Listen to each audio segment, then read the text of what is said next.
go. Here we Right. go. It's coming, it's coming. Get in here. Woohoo!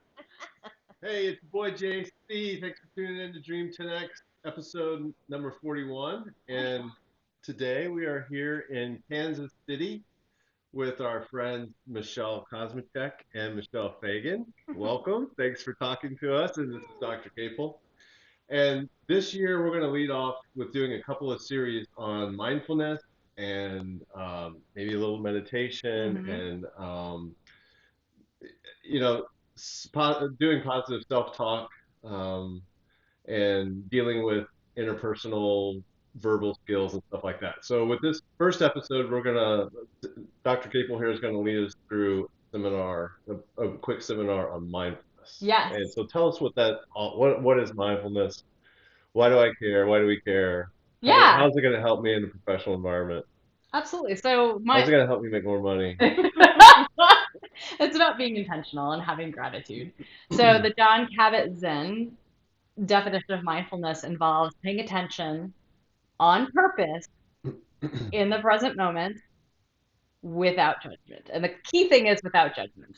And so, like, that's where the negative self talk comes in. So, if we're looking at ourselves in the mirror with intention and we're like, oh my God, my boobs are uneven, or I got this belly roll and I looked in the mirror today, and instead of appreciating that, wow, look great, whatever, I'm like, look, I have wrinkles. And I'm 47, I have wrinkles now. And so, it's about changing your framework and your mindset to really having no judgment and just thinking about what's happening in the moment. So there's a lot that goes with it. And Well, so there's one thing about mindfulness in terms of recognizing things. So you're yeah, recognizing your wrinkle, yeah. but is it also bad to like is being mindful also being concerned about things, or is it what is it? Like, so I'm aware of things, but Sure. So it's yes, being concerned, but it's recognizing the concern. So if you're stressed, so for example, one of my favorite things in the grocery line is I get really stressed out in the grocery line, and it's the waiting, and it's the when am I going to get out of here because there's people around me, and that's stressful in and of itself. And how much money am I going to spend? We split the bill, so I've got to make sure I do the calculation. So it's just a lot going on. So recognizing that and seeing what's coming up in my body, saying, mm, okay, I'm feeling stressed, and your body knows before you do when you're having an issue. So, for example, all of a sudden you recognize probably your gut having issues, or your body's tense, or for me, it's like all of my jaw. But recognizing that about yourself and recognizing what's happening to you in that moment. And so it's non-judgmental. It's like, okay, I'm stressed. Okay, I recognize that. mm, Let's think about that. What's coming up for me right now, and why is it cause of it? I think there's another element just to totally Yeah. interrupt your thought pathway, but like there is the self-talk where you look and you're like, oh my God, I have wrinkles. Ugh, I'm getting old now. And then there's just the acknowledgement of I have wrinkles, right? Yes. And that's where mindfulness and stuff like that comes in, where it's not necessarily positive or negative. It's just an acknowledgement of like reality Yep. of, instead of it being like, I went to a walk today, but I didn't do my workout. I went for a walk today. Hard stop, right? Like Hmm. it's the decision not to dig into that everything has to be labeled as a positive or a negative, that things are just are, and there isn't like positive and negative don't really play into it. And so that to me is when it comes to mindfulness is recognizing that piece is Hmm. I'm in the grocery store. It's not ideal. And then we go away. It's not where I'm in the grocery store. It's not ideal. I hate this place. I want it, like Yeah. it's changing it from something that has to have some sort of like label to it to neutralizing it as just a state of being. Hmm. So do you practice mindfulness? No. I have great intentions and I have like, in spurts I can do a really good job, but I'm not great at it in an intentional way. It is, where something happens and I'm like all these negative things and I'm like, oh wait, that's actually not useful and I Hmm. need to reiterate it in a different way. But it's not, I'm not a meditator. I can't do yoga, not because I can't physically do yoga, but because my attention span is not yoga-esque, Yeah. like, so the traditional mindfulness activities are not things that tend to resonate with me right Hmm. now. But there is this kind of like constant, like, voice in the back of my head because I do have a lot of really negative self-talk, which we've talked about in the past, is I have a lot of it. And so then like now I'm building up the voice that says, oh, hold on. And that to me is where I'm at in the mindfulness piece. Mm-hmm. Instead of it getting lost in the negative self-talk, it's that little voice in the back that says, ah, maybe we rephrase that in a different way. Mm. So as much as I would love to say I'm super intentional about things and I do all of the stuff the way that you're supposed to because you Mm-hmm. read the books, it just isn't where I'm at. Yeah. Where I'm at is this is my space. I have all this trauma. I have all of this like dark and scary stuff that I've been going through for the last several years. And now I can start to focus in on me. And those first steps are small. Mm-hmm. The first steps are let's rechange the way that we think about ourselves. Let's rechange the way we think about our environment and building the separate spaces back into my house instead of everything just becoming like this constant movement of like bleh. I don't know what word it's supposed to be, but bleh It's is the only appropriate, one. yeah. So, you know, I mean, I guess you could say that that is mindfulness in a lot of ways because it's Yeah. changing the way that I'm thinking, but it's not your traditional textbook type of mindfulness. So, Yeah, well, it actually is because you are aware of that judgment and then negating it. So absolutely, it's mindfulness. but it took a lot of other people to help me find that too, Yeah, right? So, yeah, again, when I think about mindfulness, it's not necessarily a solo yeah. practice. It's a community of people who are here to save me from myself. Well, that's so interesting because even at work, when I mean, I'm working on my certification, but I recognize all the time, or somebody, people will call me out all the time from my network saying, "All right, you're being judgmental about this scenario," and it's I was like, "Oh crap!" Yeah.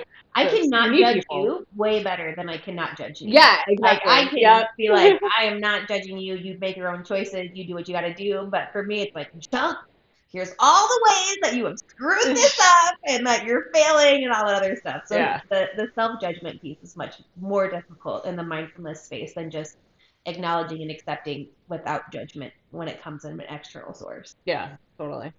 What about you? Do you practice mindfulness? Uh, I think I practice it from a different perspective and it Mm-hmm. might be bad. I'm going to just throw that out there because I've not studied any of this Non-judgmental. stuff, right? I think that I would probably use it more like an excuse, like, oh, I have Mm. wrinkles. I'm 42. I probably should at this point. Or I'm Okay. gaining weight or I'm not in as good of shape as I would have. But that's what happens when you get older, right? Like, and so I'm thinking that's where my mind space is. And that may not be healthy or right, but I unfortunately might be going that trend. Validating. I'm Yeah, validating like my own like yeah, I'm I not could 30 do something, anymore. but also I'm an old person now. I'm retired. I'm getting older. I mean, that's maybe a terrible mindset, but I have 3 kids and we're very busy and running around all the time, and maybe that's my defense mechanism of why I don't do Mm. things. Maybe it's Mm-hmm. just and so I don't know if that's a form of mindfulness or just an excuse, which Well, that might I be. think there's a part to it. I remember my mom saying one time, she's like, I looked down at my hands and I don't know whose hands these are. Mm. Like they got like when did I get old people hands, right? When did that happen? And so I think that there is an acknowledgement of like things are not going to be the same, right? Like when I teach people at the gym and they're like, well, I want to get this part of my body to do these things. And I'm like, listen, you get fit, but you don't choose what fit looks Yeah. like. Like your body's going to do what your body is going to Yeah. do. And so there is, I think, a lot of respect in being able to acknowledge that this is a part of life. And, Right. Yeah. like I'm going to end up with the veins and all the stuff in Mhm. the hands because that's what happens in life. So I'm going to give you an A plus in Thank you. it. I concur. A plus. I'm trying. I like that though, being aware of aging Yeah. and sitting with that. We're all gonna get really old, and that process is, as you're younger and you're maturing, it's exciting, right? Mhm. But then when you hit a certain point, you start getting older, and it's a little bit scary to know that, oh, it's a downward slope from here on. And I think that's a good thing to, sit with. Like Yeah. I'm aware of the process, of what's happening, and I'm okay with it, I guess. Yeah. Try to get used to it. I think two other while we're talking, two Mhm. other things that came to my mind that are important. Having a mindful mindset is dealing with fear and Mm. anger, Mhm. because those are two emotions that are very strong with me. And when they occur, like I've had points in my life where I've been really afraid and really angry and have not been happy with my response to those. Yeah. And so my hope, or I think that being more mindful of myself in those situations will allow me to take a breath and sit with that feeling and be okay with it and then respond better.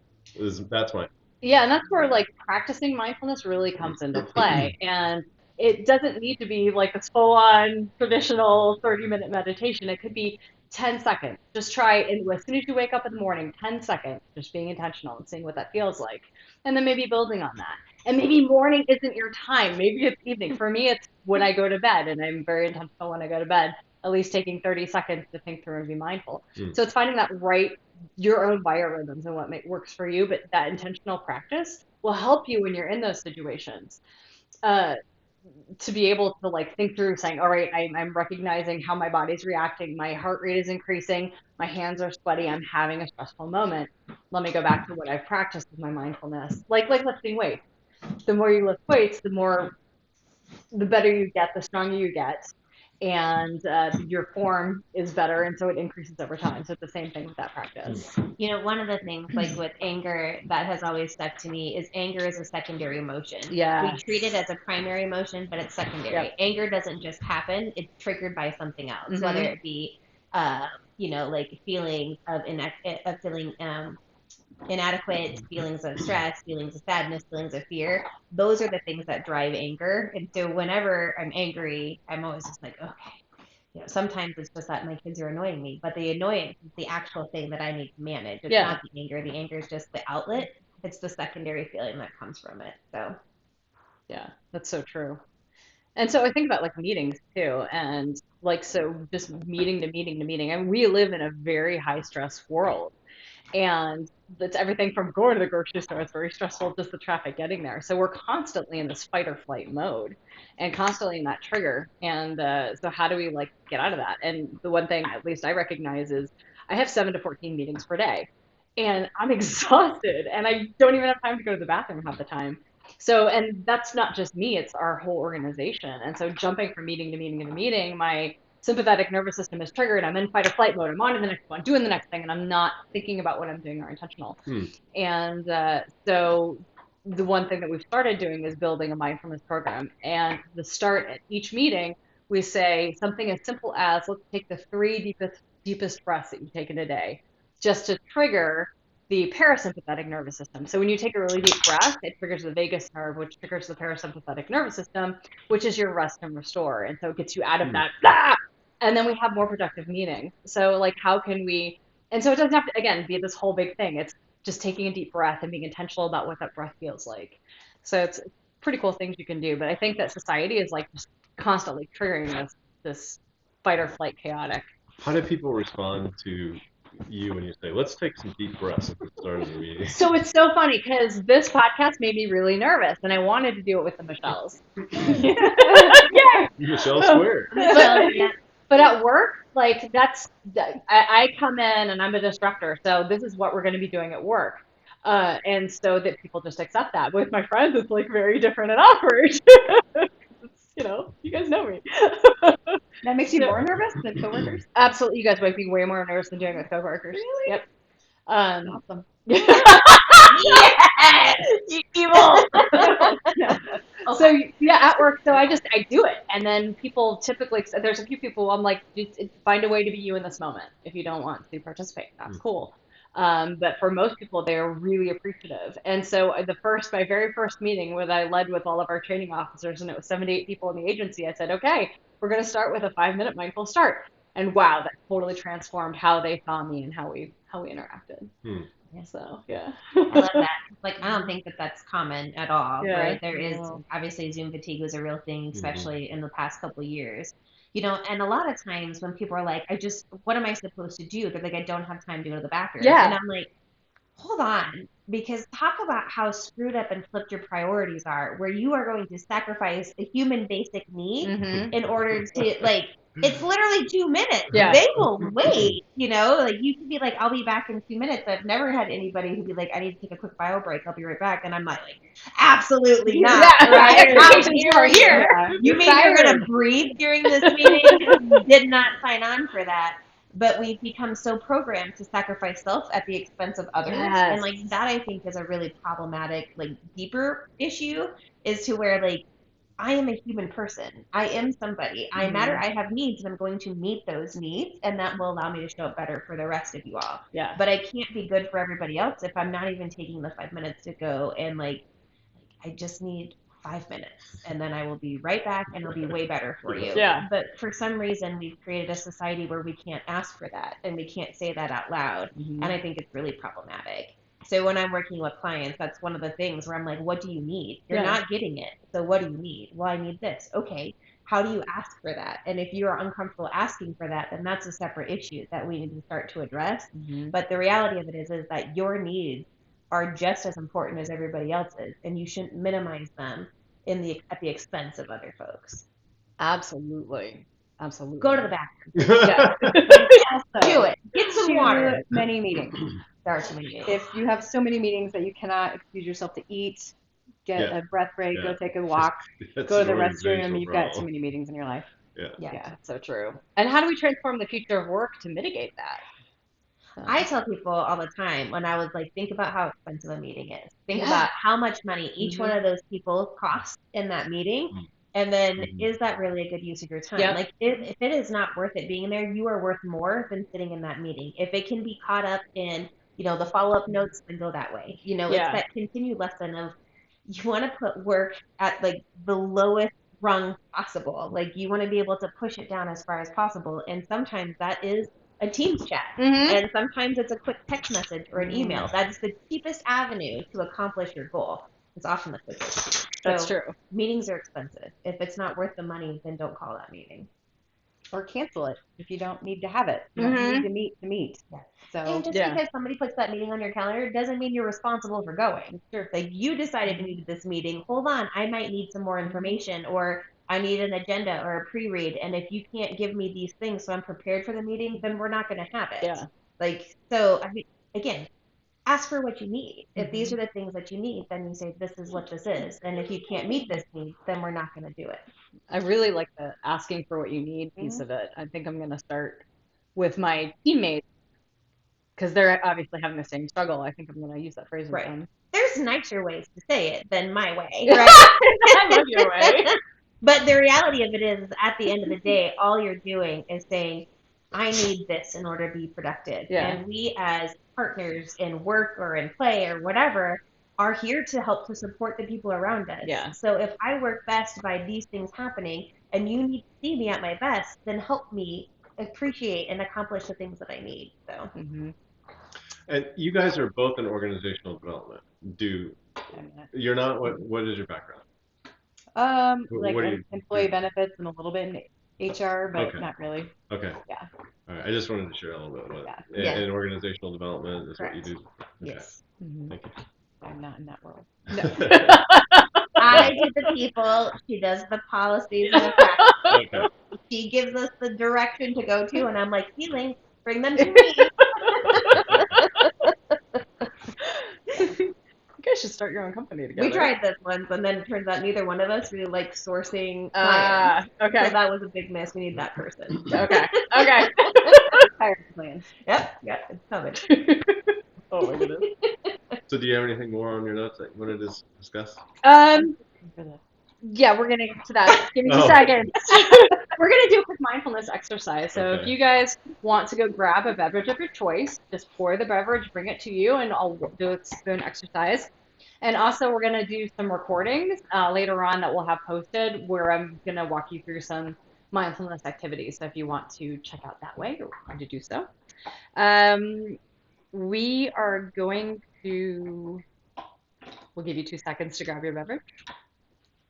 I'll go very slowly here. You don't want to show any brands on here. So. So, hide your branding. Okay. So, so this exercise in particular is oftentimes we sit in front of the TV or sit on the couch and eat as quickly as possible or drink as quickly as possible and not even paying attention to what we're doing. So one mindful thing that you can do is eating and drinking with intention. And if it's that sitting at the table versus the couch, or if it's just taking a minute just to appreciate the beverage that you have. Like in the morning, I just pour my coffee down my throat to get get it in my system. But when I take a minute and actually experience the coffee, I appreciate it more and I get better effects from it. So we have effects. So I'm going to walk us through a mindful activity around this. So you can close your eyes, you can lower your gaze, you can stare wherever you like, you can stare at each other. I don't care. Well, let's start by taking just a deep breath. Oh, was I not supposed to open it? No. Oh. It's okay. I thought it was class No already. judgment. Just like high No school. judgment. All right, so go ahead and take a deep breath to get started. And feel that can in your hand or feel the glass. What does it feel like? Is it smooth? Is it rough? What's the temperature? Is it hot? Is it cold? Does it make your hand chilly?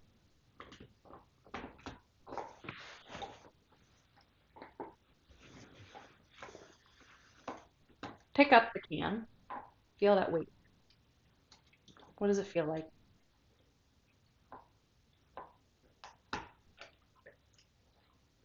And go ahead and open it and really hear that sound when it cracks.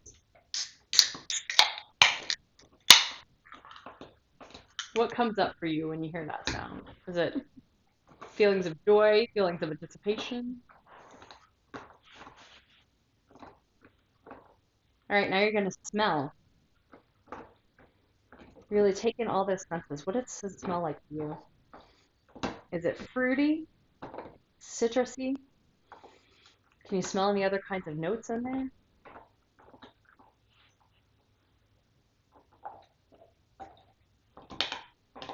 All right, now you're going to take a sip and don't swallow. Hold it in your mouth.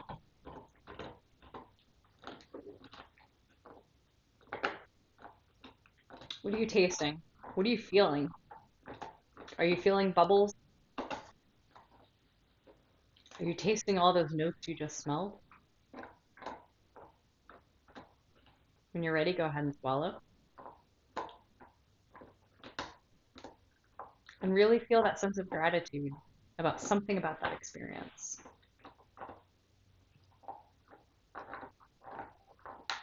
The fact you're drinking with friends. The beautiful flavor. Whatever comes up for you. And when you're ready, cheers. Cheers. Okay, but that's a positive mindful experience. Cheers. And so that's easy to do. It's easy to think about all those nice experiences from taking a drink. But what if it's a really bad experience that you wanted to sit with? It's the same thing, right? Can you give an example of what you're talking about? Say somebody just flipped you off in traffic, Mm-hmm. and you've been stuck in traffic for the last 2 hours, Mm-hmm. And you're raging. and you're raging. Um, you want to do the same exercise, right? You want to sit with that, right? Yeah. And it's very uncomfortable. I don't want to think about this person who just flipped me off. Yeah. But that's what mindfulness is, right? You want to sit with that experience and not react and just what does that feel like? And it's mindfulness and emotional intelligence And that's too. what's really hard because Yeah.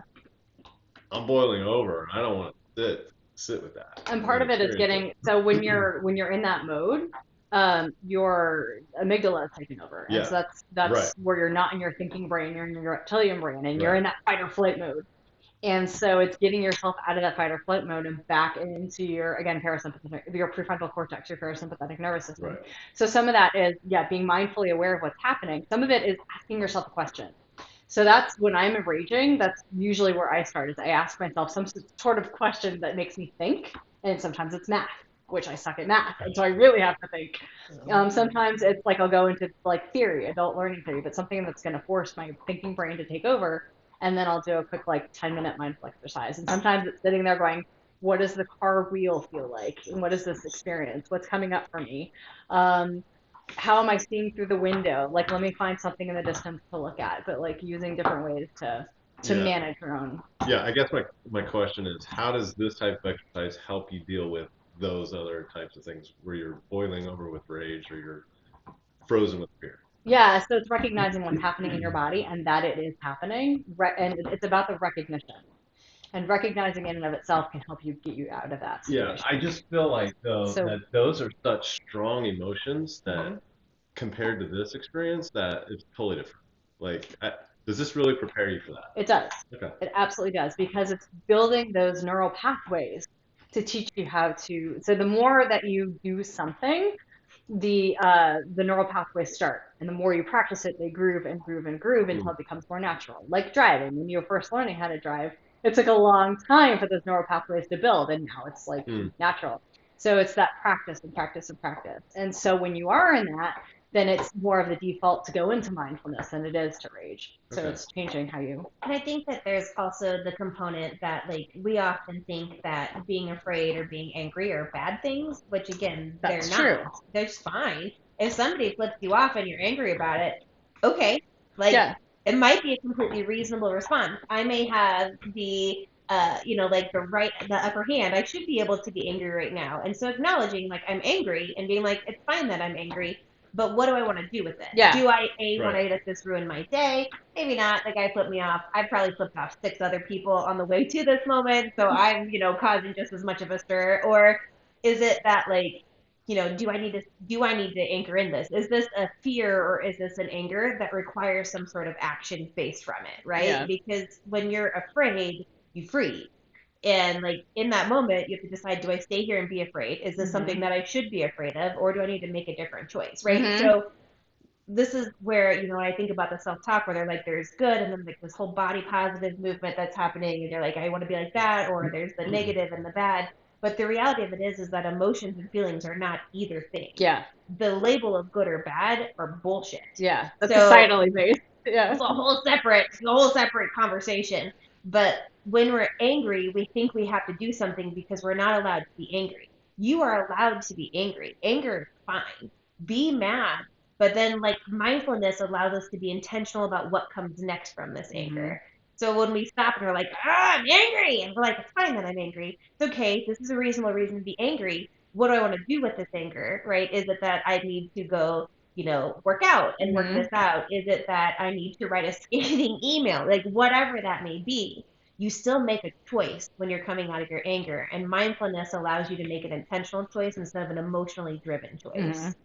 So that's where, like, something that, like, when you're being mindful and you're stopping and you're pausing in those moments and acknowledging whether it's the smell of your drink or whether it's that my body is elevated or whether it's that my dog is chewing on a bone at the worst possible time, right? Like, you're acknowledging these things, and it helps to take that mind away from the emotional into the intentional. Naming it. So you're saying, I'm angry, and while, like, society has told us for a million years you're not allowed to be angry, which is total crap, you say, I'm angry, I'm allowed to be angry, how do I choose to manage this, right? It's slowing it down, because otherwise we get into the, I'm angry, I unleash my anger because you should now feel the punishment and the wrath of my anger, or you too should be angry, and then we can be angry together.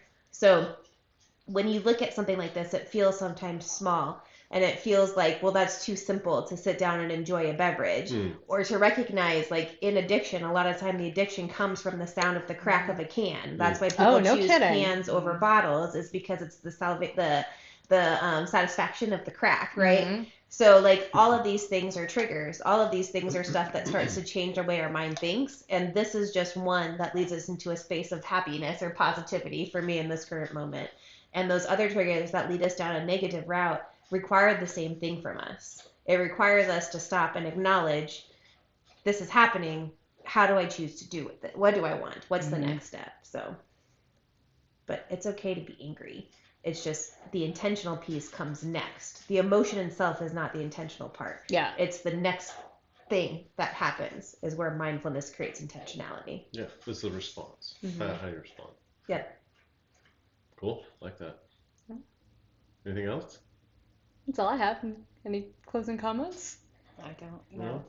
Crackmeyer wisdom. Put it in the book. Write a book. Someday I'll write a book with all of my little innuendos. Well, thank you both for doing this with us. Yeah, It thank you means a so lot much. to me. I'm happy to. Yay. Cheers. Cheers. Cheers. Cheers. Hide the label. Yeah, Oh, yeah,